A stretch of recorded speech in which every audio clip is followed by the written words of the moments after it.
Hey, this is my channel. It's the Wild West. I don't need no countdown. I don't need no intro video. Mostly because I don't want to pay for that stuff. But You welcome back. This is New Comic Book Day Book Club on my channel. With me, as always, my better half, John's Comics with Friends. Still sounds a little weird. Yeah. And almost 7 years. 7 years this month. That's Crazy. crazy. That's like All started with Spider-Gwen. and sorry, was that one was called Ghost Spider. Sorry, my bad. yeah, well, but a new Ghost Spider just came out a couple of weeks ago too, or a couple months Why ago. they couldn't wait like 3 more weeks and do it on the No. 7-year anniversary of the last one they did? Well, did you just bounce yourself out of here? Now I'm in charge. I'm running the show. Took 7 years to figure this whole thing out. He's closing the screens and dropping himself out of here. It's my first time using a trackpad apparently because I just swiped out of the page. Whoop. I saw the swipe motion and I was like, "Whoop!" Now I'm running this bitch. Before we begin, Magic Lasso, you are awesome. I've never been to C2E2. No, Me neither. Yeah. I hear it's pretty amazing. Yeah, I mean, I've also never been to San Diego. It is or quite wonderful. Heroes Con or New York Comic Con. Yep, those are all pretty big ones. Yeah, or Rose City Comic Con or Emerald City Comic Con or I've been to less than I haven't been to. I feel like most people could probably say that because there's a lot. Yeah, I mean, there's so many these days. We're not here to talk about Comic Cons. We're here to talk about comic books, specifically those two that John is holding up. Cute little teddy bears and berserkers. I think they're dogs. Yeah, you're right. He just looks like a teddy bear on the front of this one. Yeah, he does. Yeah, so we're talking about Escape by Rick Remender and who's the artist? Daniel Acuna. Oh, yes. And Skinbreaker by Robert Kirkman and David Finch. You have a preference on which one we talk about first? I don't, but I do think it's interesting that these two are being paired together by us because they have some similarities in my mind. Yeah, and they also have some stark differences. Oh, it's deep. Let's talk about Skinbreaker first. Let's do it. It just came out. It did last Wednesday. Last week. Yep. And it's making like hot lists or something already. Like, come on, gang. I know there's like a black foil title 1 per store variant. That's the one everyone's trying to get. Fancy.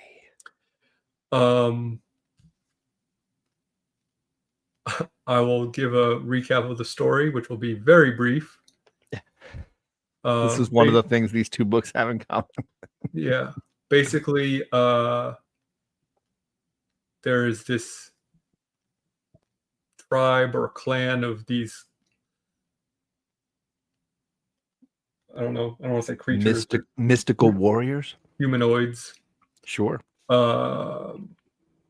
And the chieftain and I don't know if it's his son or his lieutenant or whatever are out hunting this beast. They trick it into a trap, a spike trap, and then the chieftain is too weak to break its jaw and finish it off. So the lieutenant does it, and they're talking about how the lieutenant needs to, kind of step up and become the new chieftain. As they're dragging this beast back to the tribe to eat, we meet another person who feels like they are in line for the chieftain role.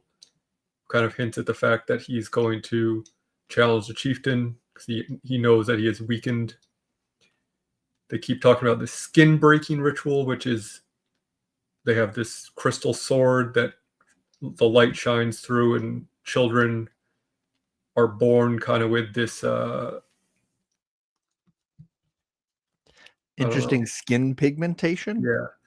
And the sun shines through this sword to turn them into strong warriors.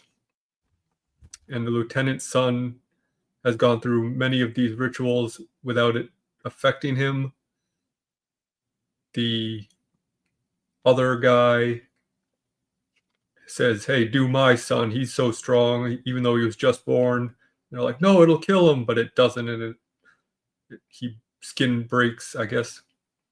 And then the second guy is about to challenge the chieftain, and then the lieutenant jumps in and says, "I'm going to challenge you," and that's the whole story. Yeah, you got it. I feel like I believe this is an 8-issue series. It said in the end of the little 1-page Robert Kirkman rant thing, which is already all drawn, so it is going to come out on time, which is impressive, rare these days, especially for a book with this level of detailed artwork and talent, like big name talent. Yeah, who are pulled in a lot of different directions. I was surprised that they're really, and Robert Kirkman even addresses this and says, like, this isn't really like a plot heavy story, but it's interesting that they spend so much. This whole issue is basically setting up this world and this universe. And for an 8-issue series, I feel like that's a strange direction to go in. And I would say, yes, it's plot light, but it's also like character light. I don't know that we get a ton of information on or emotional connection to these characters in the time that we've spent with them. I'm not saying I don't like the world or that I don't think there's places where this could go that would be very interesting, but it just in general it felt like a diet soda. Like it just didn't have a ton there. Yeah. And I've read reviews that are like, this is a 10 out of 10 and blah, blah, blah. And I think that there's better ways to go about world building than sacrificing plot. And not that like every book has to be super plot heavy, right? Like the plot of this guy who is hesitant to take over as chieftain because his respect for his chieftain is so high that he feels like it would be a disservice to the rest of the tribe for him to challenge him prematurely. And the struggle that he is dealing with the outside pressures and his internal struggle, and this other guy who clearly wants power, that could be an interesting story. But like you said, I didn't get much of that. I didn't get much of his character or his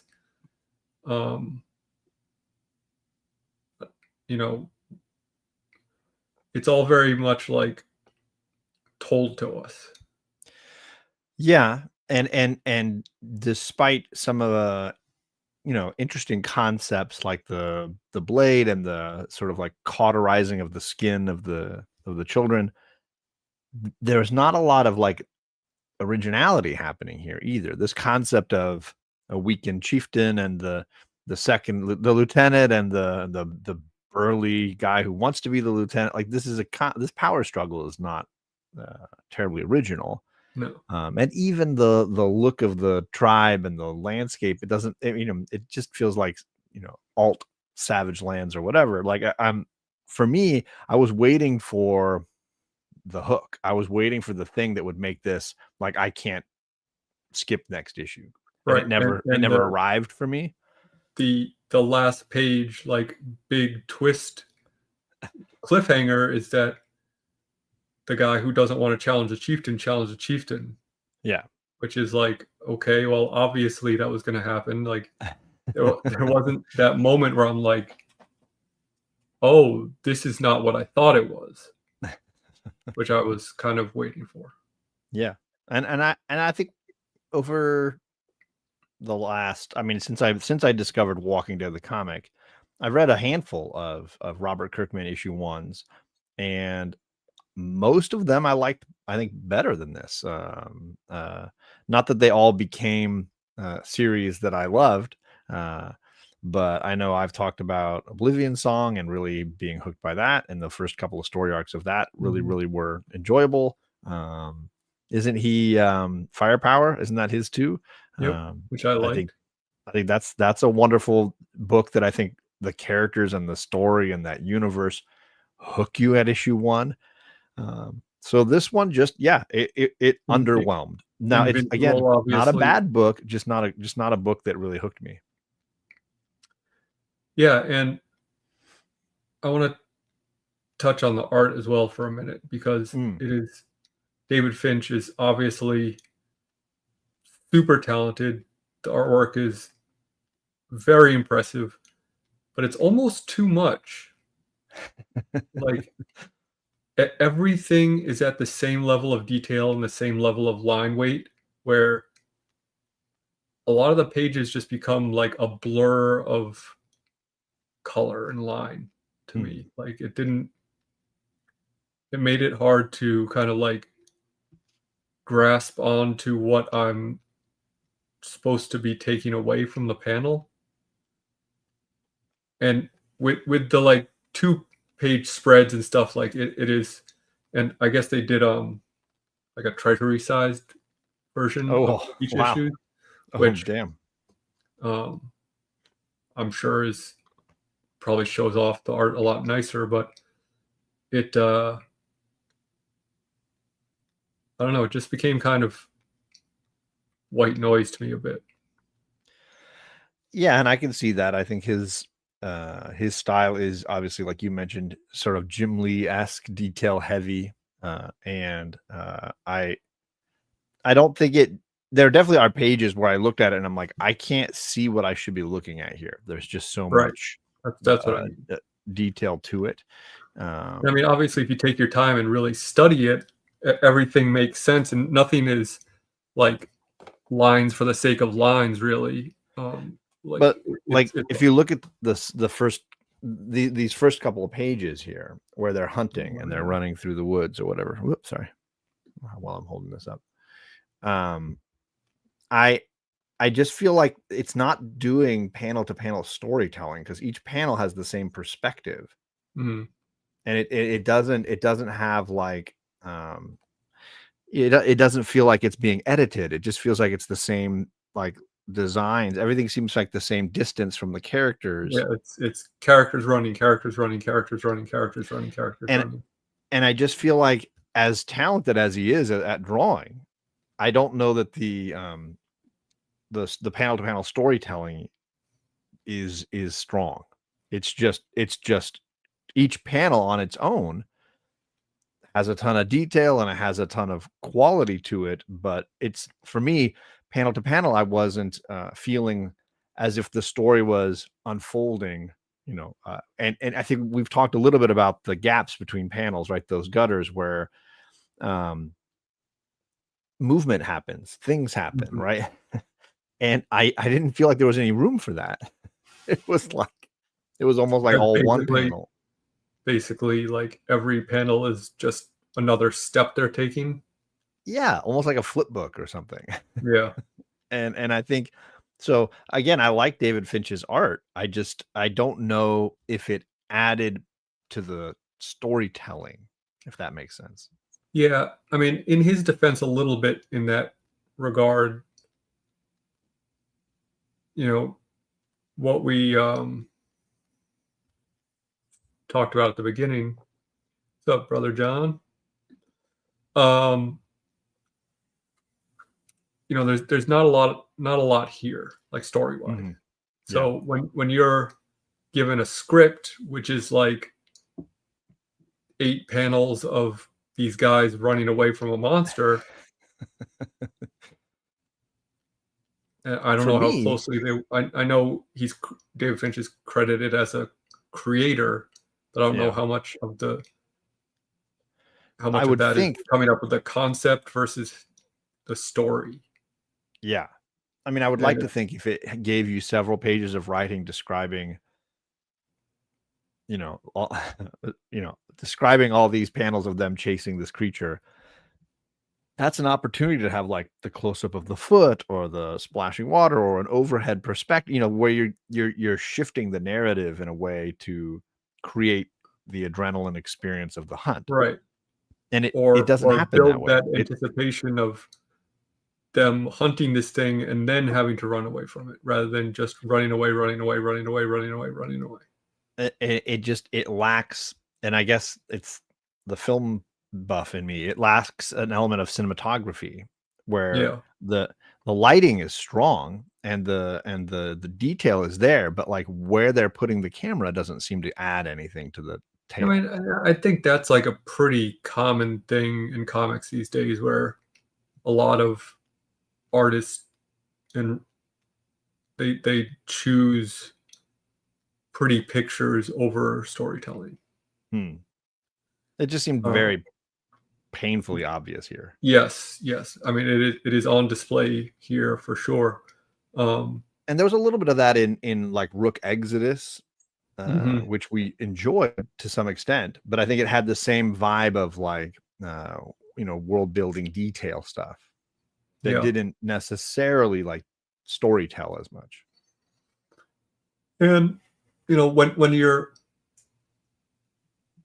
when you have a 23-page story or whatever this is, and you have such a small amount of plot, Hmm.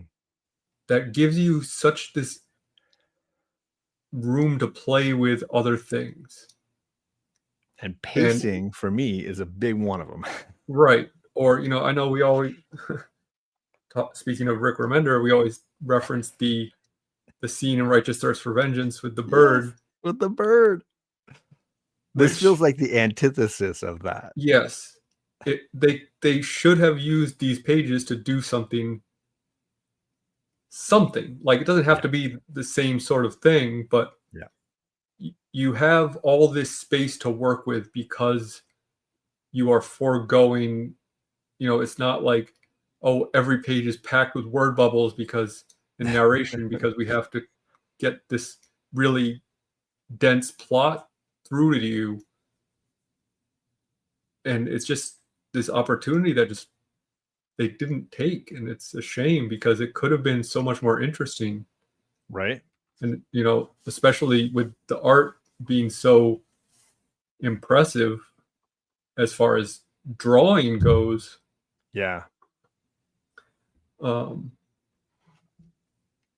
I just feel like this whole book was a series of missed opportunities. Hmm. Like, all of the pieces are there that should make something that's interesting, but it just they didn't fit together for some reason for me. Sure. No, I agree. I'm glad that we agree. To your point, I was worried that like one of us would be passionate about this book one way or the other, and it honestly is a book that feels very passionless to me. For a book that Yeah, sounds like they put a lot of time into it and a lot of and planning went into it, it it's doesn't really seem to have that level of passion like Firepower or Oblivion Song had. um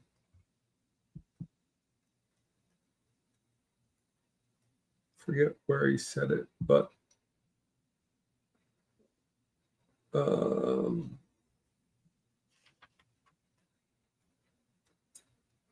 oh, I found it really funny that he said this because I felt the exact opposite in his little one page at the back. Says it's a simple story, but one packed with an emotional punch that features a vast new world to explore. I got no emotional punch. Yeah. And maybe that happens later. Maybe it's something we're building towards in the second or third issue, but Maybe if it you're does, only but doing 8, you kind of need to pack that punch in but a little again, earlier. the bird scene in Righteous Thirst for Vengeance is an emotional punch in the first issue. Yep. Before we even really know who the character is. And again, the same with, you could throw in Walking Dead, Oblivion Song, Firepower. They all have those emotional beats right in the first issue. Yeah. I mean, that's the next step after Blind Bags, right? It's the, oh, you can buy the comic, but if you want the color version, that's an add-on. And if you want a cover, that's an add-on. And if you want the emotional pages, that's an add-on. So I think I would score this 7 out of 10, maybe. Yeah. Maybe that's being nice. Just because, like, it is pretty. And it's interesting. There's some moments that are interesting, that concept of that sword and the sort of, like, again, that sort of cauterizing of each kid, that there's something there that is kind of interesting about this tribe and their culture. I'm not uninterested in the world they're creating, which is right. Part of the reason why it frustrates me is that it is, like I said, the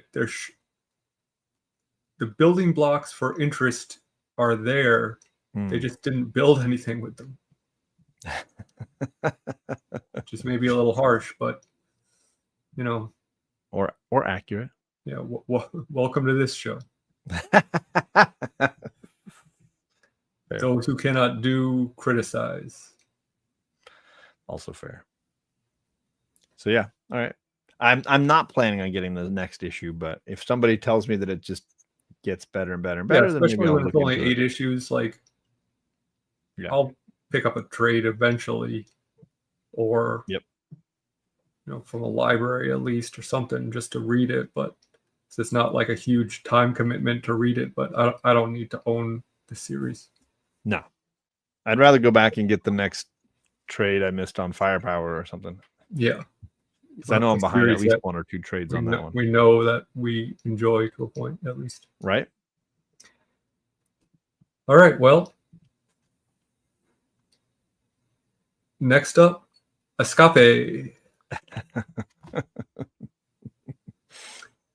You want to tackle the plot on this one? The diet storyline here. Yeah. So this is a World War II-esque bomber pilot, bomber plane crew story. And it kicks off with this group of this crew on this plane flying on a bombing run that seemed to feel like it got low odds of success, though they've survived a record or a seeming high number of missions, 28, I believe it is, thus far. With the most planes don't survive even like 20 runs.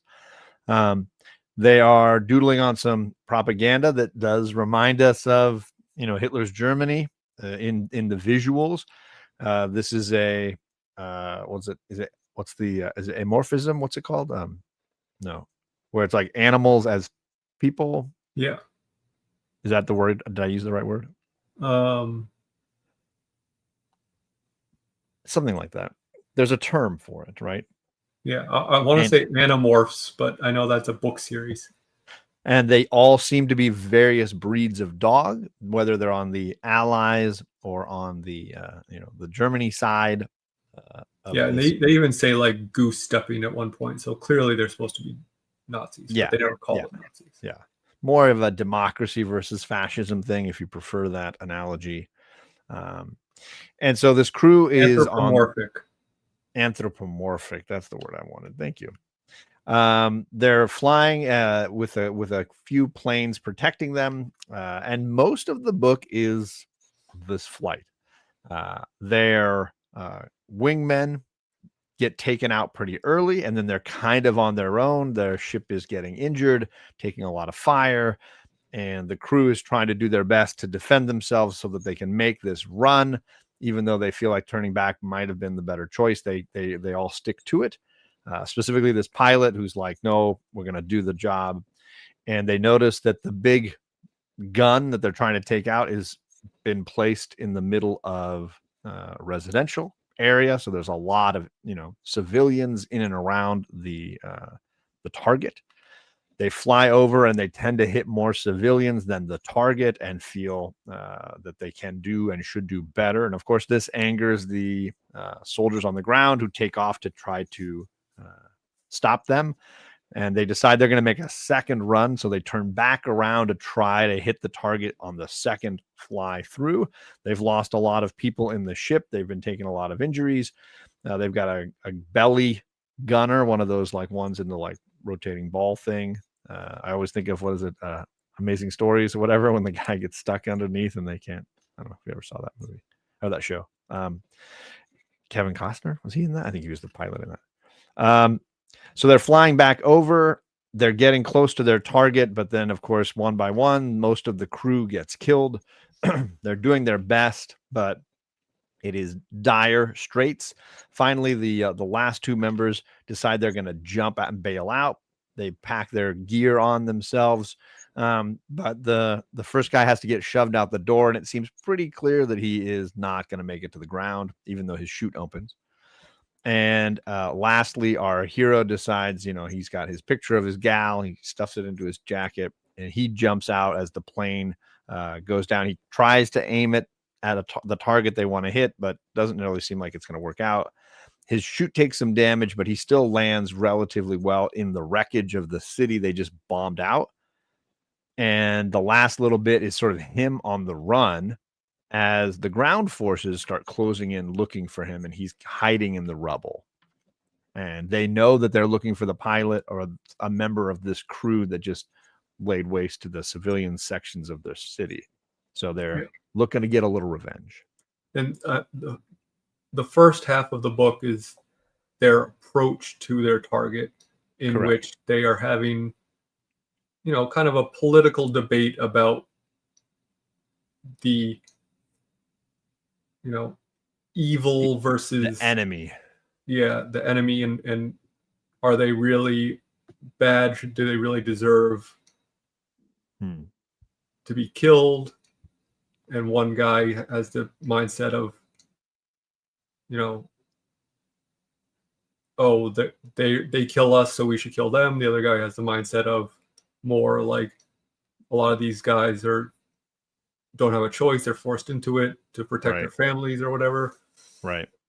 So, there is definitely like a political discussion literally being held on the pages of the book until they start firing, at which point all hell breaks loose. Correct. I was surprised at how violent this was. It's graphic for sure. Lots of scenes of war and death and all that kind of stuff. And like, honestly, I feel like if you're telling a story about war, you shouldn't shy away from that. No, yeah, 100%. Because like, otherwise, I just feel like you're sugarcoating things a bit, because I've thankfully never been in a war, but using my brain, I can understand that it's horrible and people die in horrible ways. Right. And if you don't address that, you're not really showing the weight of the war, because knowing people die and seeing people die are two very different things. Right. No, I fully agree. I think the biggest missed opportunity here is not calling it dogfight. It's a bit on the nose. Yeah, I don't really know why they decided to not make these people. Maybe it's just because they didn't want it to seem like a direct World War II story. It allows the only thing I can think, because the illusion of fantasy. Yeah, there's no like. It's not like Mouse where they are, right? Because they're just all dogs. Yeah, exactly. Yeah, they didn't turn the opponent into a creature that would be a clear. Not cats versus dogs. It's not right. analogy for difference. In fact, they made them seemingly intentionally the same. But like, to your point, it doesn't at this stage seem to serve a function beyond maybe creating the opportunity to disconnect from it so that it's not immediately so traumatizing. Yeah, I mean, it didn't bother me. It was just curious. Yeah. But overall, the biggest similarity for this book and the other book is how light they are on story, and it's just like this one little snippet, this one little moment, and in both cases, there's a lot of stuff happening, I suppose, but it doesn't necessarily feel like you're gaining a deep insight necessarily to these characters in a lot of ways. It just feels like I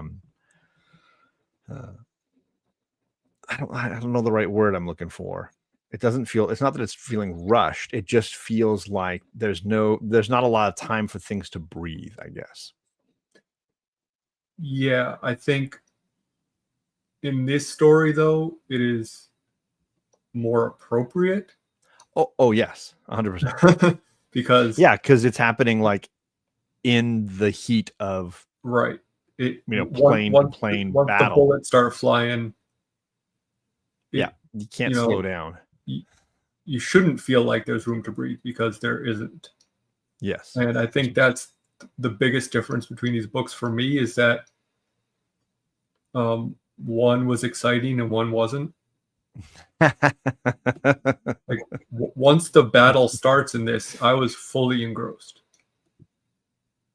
And I will say there are character moments here that work for me, especially as far as the pilot and getting the sense for his dog-headedness, his desire to like not give up on a mission that seems clearly destined to fail. Right? Yeah. He is driven by an intensity that I think comes across, and he ultimately sacrifices or has to deal with the sacrifice of his entire crew, and that is probably potentially going to be a big part of the now running around on the ground trying to escape from the other characters. TJ, thanks, TJ. Hi, TJ. Good to see you, buddy. Yeah, I mean, I think the characters have more personality in this. It's like the gunner in the little bubble who, spoiler alert, gets his bottom half blown off, and he still is fighting.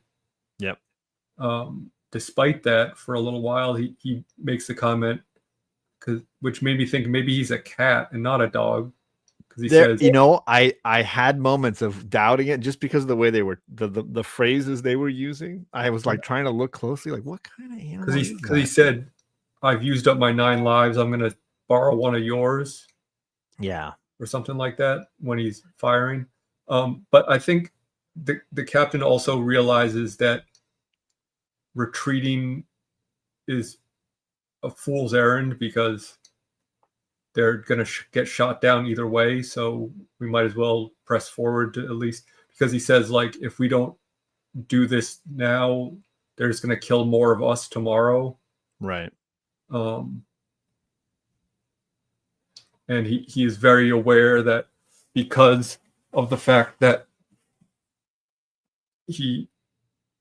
they killed all these civilians in order to try to destroy this gun battery, that if they catch him, he will not be treated well. Yeah. But he still jumps out of the plane to try to save his co-pilot, he had to throw out of the plane semi-conscious. So he clearly is of sterner stuff. I mean, to say the least, yeah. And I'm assuming that what it sets up, and Remender can prove us all wrong, because I think the second issue actually just came out too. So I think there's actually 2 issues, and I did not read the second one. I've not yet either. I feel like the plot is going to be him on the ground dealing with the ramifications of this issue, right? His team's losses, the impact in the community that he's caused from the dropping of the bombs, the mission that might still be ahead of them, because we don't know for certain if they if they were able with the sort of kamikaze with the plane at the end to make any impact on that gun that they missed. I'm assuming he still wants to finish the mission. So Yeah. I think all of these things are going to be playing in the background as he escapes or attempts to survive. Yeah. I definitely can see it going in a direction of him being forced to literally be face to face with the questions they were talking about on the plane leading up to the bombing, where he is going to encounter civilians who don't treat him as a monster, don't treat him as an enemy, or even help him. And he's going to have to struggle with the with that kind of change in his view, and struggle then with the fact that he murdered all of these innocent people, right? And the term escape, I think, is going to have more meaning than just him trying to get out of enemy territory. Yeah. I'll give credit to believe, yes, that is 100% going to be. So that's my future vision into where the story is going. I don't think it's going to be just like him on the ground fighting Nazis, getting out from behind enemy lines. No. I think it's going to be a lot more heady, I think. Yes. I imagine, again, he's going to be reflecting on, was the sacrifice of my team worth this? He's going to be reflecting on, was the destruction of these civilians worth this? Right. Is my mission going to be worth this? If I think that's a deeper conversation. If it doesn't go in that direction, I think that's once again a huge missed opportunity. But I have enough faith in Remender and his penchant for smart storytelling that I would have to assume that's going to at least be an undercurrent, if not the plot. Yeah. And I'm assuming you read the little Remender thing at the back of this one, because he does discuss, for those that haven't, like his connection to World War II era bombers, and the artist's connection to, I think it was the Spanish Civil War. Is that what it was? I think so. And their desire to at least honor the history that is part of their family's heritage in regards to war and the sacrifices made. The Spanish Civil War. Both of his grandfathers, Daniel Acuña's grandfathers, fought in the Spanish Civil War. And speaking of Daniel Acuña, as much as we talked about David Finch's drawing abilities, I feel like this book was so much nicer to look at, so much more enjoyable to read as far as artwork is concerned. It was dynamic, it was engaging, it told the story along with the writing much better. There was emotion in the characters. There's even like one shot where the pilot is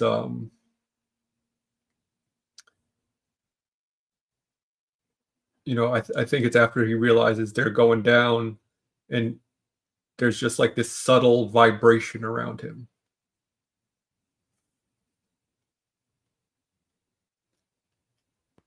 Sorry, I'm freezing up here. My teenagers come home and it's like everybody's on the Wi-Fi now. That's all right. I'm like 15 seconds delayed or something. I don't know what's going on. Sorry. I don't know if you got any of that then. Catching up. There we go. Yeah, I mean, I liked Acuña's artwork a lot better, and I think it was better for storytelling. And then the color work, I'm not sure if he did the color work too, because the color work is incredible. Yeah. It does not. Yeah, he's art and color. The color work was wonderful. It really gives me what's it? Alex Ross vibes. Some of this. Really does a wonderful job and captures some really just interesting perspectives on the characters. So yeah, I was very impressed. Even if you just look at that page that you're just showing, Yeah, compared to the page you were showing from Skinbreaker, where like basically the same amount is happening on this page as it was happening on the Skinbreaker page. It's basically just characters traveling, you know, in a tense situation. And the variety of shots and angles and it's just exactly what you were talking about. And like for me, I was just really struck by the color. I mean, sometimes the characters are in blue in a cool, interesting kind of way. The color work really highlights a lot of interesting elements for the characters, whether it's the fun red in this guy's glasses. There's some. Oops, sorry. You just swiped me away, baby. I just feel like they really add a lot to this story with the coloring, and it really just highlights to a really fun degree what the story is trying to say. I don't know if it's just me anymore. Hey, where you're No, yeah, I found the art so much more engaging than even though Finch's art is impressive in the amount of detail and the amount of drawing prowess that he shows. I didn't care to read it as a comic as much as I cared to read this artwork as a comic. Sure. Yeah, and so for me, yeah, the artwork was better from a story standpoint, interesting from a visual art. Like it felt original to me, despite maybe connecting my mind to things like Alex Ross or whatever. It was evoking, emotion and nostalgia in the sense of it feeling like a timepiece. Yeah. So yeah, I mean, I think for me this was head and shoulders above Skinbreaker. Definitely, I would give this in the 8 out of 10 range. So at least a full mark ahead. Maybe like an 8.25. That sounds fair. I mean, because like it didn't blow me away really, but it has the potential to be something great. So I think, I'll give it that extra 0.25 because I believe that the series could be really special. But this book was just was exciting and engaging and entertaining, but like it wasn't like, didn't really break my brain anyway where I was just like, oh my God. But I mean, I am curious now to go and if the second issue dropped last week, like I think it did. Yeah, it did. It makes me want to go get the second issue because that's how I heard about it, was this second print cover. Yeah. At my LCS, and I was like, oh, Remender's got a new book. How did I miss that? Yeah, I assume this is a mini. I mean, I would assume as well. So I'm trying to not buy as many single issue miniseries after the first issue. So I didn't buy the second issue just because I want to try to wait and read it in trade. Okay. Because I feel like, as we've talked about many times on this show, a lot of these stories are, just digested better in a trade form. Right. It only lists the first 5 issues, which goes through December. On what is it, League of Comic Geeks? They show 5 issues set through December. I mean, I would be very surprised if this were an ongoing, just because. No, yeah, it doesn't have the meat on the bone. I don't think that an ongoing typically has in an issue 1. Yeah. Seems like much more of a contained story. I just don't know if it would be better if it would be a 6 or 12 or however many they want to make. You know.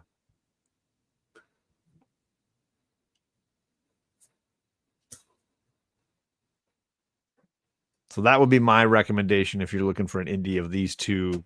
I would say go check out Escape, Rick Remender. Always an easy yes in my book.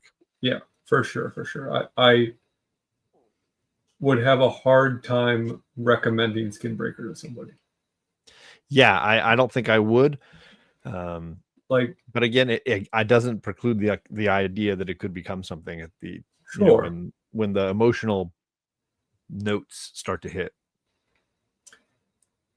It's like there's nothing really wrong with it, but there's nothing really right with it. Yeah. So it's just kind of like a nothing burger to me. It felt like a diet soda to me. Yeah. That's how I've been describing it in my mind. Like fat-free Pringles. No need. Go all in or don't. They're still crispy, but they don't taste very good. They got that olestra. Yeah, gives you diarrhea. So yeah, any other books that you wanted to touch on real quick before we? No, I've been really bad on my new comic book day reading. I've got a little stack of Poison Ivy, Wonder Woman. I got some books I got to catch up on. I've been most up on Birds of Prey, which has been very good. Kelly Thompson, which I hear is coming to an end in December. So womp womp. Well, hopefully it has a resolution and it doesn't just I hope get canceled. So my hope is I will catch up on all of that reading here in the next week, because I finally finished all of Dungeon Crawler Carl. 7 books done. Caught up. Congratulations. It felt good. And I've been a little preoccupied, so. Really? Yeah, I don't know. You don't say. For some reason, one reason or another.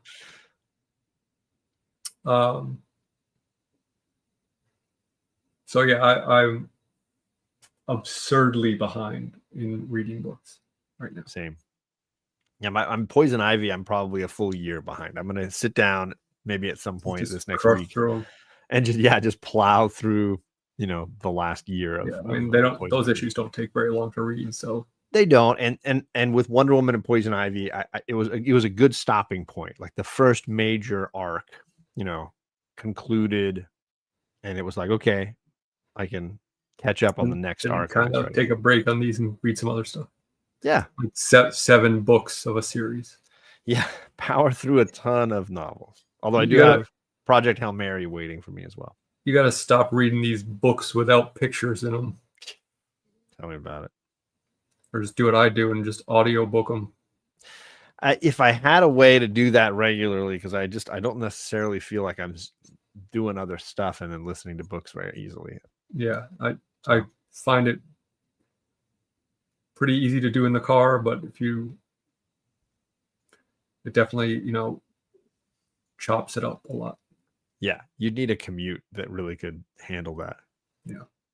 But I will recommend Dungeon Crawler Carl. Anybody who likes sci-fi, fantasy, you're in for a treat. Yeah, there's 7 of them out now. Good stuff about it.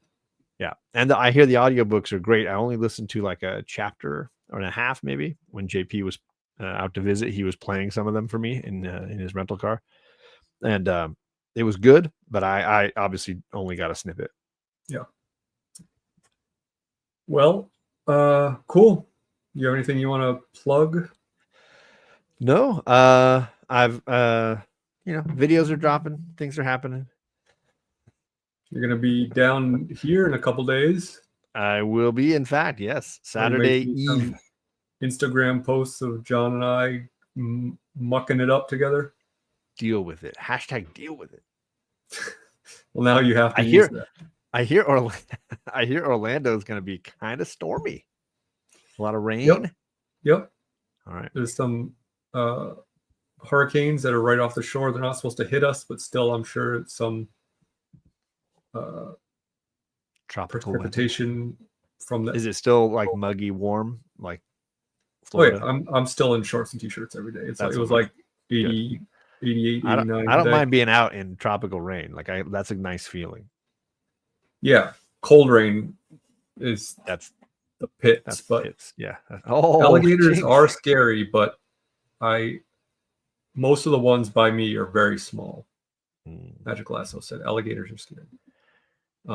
They don't tend to bother people very much. Small children dogs, sometimes, cats. but dogs, cats, yeah. But I've never run into a situation where, knock on wood, that I've had to be afraid of an alligator.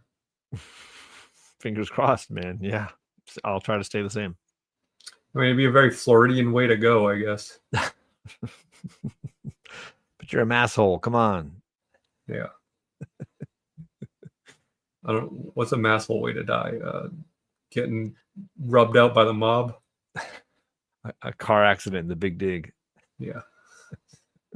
Although I-4 is way more dangerous than. Is it? Yeah. I usually do, Lasso. Yeah, I'll do that for you. Depends I got on you. How long is I got a layover or anything? Yeah, probably like an hour layover in Dallas. So. All right. Well, keep an eye out on Saturday evening, John's Instagram for some AMAs. It'll be Saturday morning. It'll be early because I got an early first flight. Oh, all right. And then, we will be back in a couple weeks on his channel for D&D, and then see you next month on his channel for this show right here. Thanks for hanging out with us. Enjoy your day. Read comics. Stay safe and never turn your back on the ocean. Okay.